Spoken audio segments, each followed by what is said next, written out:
ஏன் இந்த குடும்பத்தை ஆண்டவரால் மாற்ற முடியாதா? இந்த நபரை ஆண்டவரால் மாற்ற முடியாதா? இந்த குடும்பம் ஆண்டவருடைய அனுமதி இல்லாமல் இணைஞ்சிருக்குமா?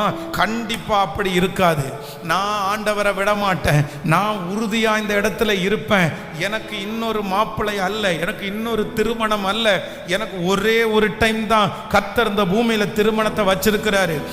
அவங்க எடுத்த அந்த தீர்மானம் இன்றைக்கு அந்த குடும்பத்தை ரட்சிக்கப்பட்டிருக்குல்ல, அந்த நபரை ஆண்டவர் தொட்டுட்டார்ல.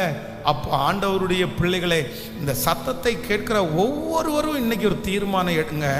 எந்த சூழ்நிலைக்காகவும் நான் ஃபீல்டை என்ன பண்ணக்கூடாது சொல்லுங்க, மாற்றக்கூடாது. எல்லாத்துலேயும் கஷ்டம் இருக்குது, எல்லாத்துலேயும் அவமானம் இருக்குது, எல்லாத்துலேயும் நஷ்டம் இருக்கு. அதே போல எல்லாவற்றிலையும் உயர்வையும் ஆண்டவர் வைத்திருக்கிறார், எல்லாத்திலையும் மதிப்பை ஆண்டவர் வைத்திருக்கிறார்.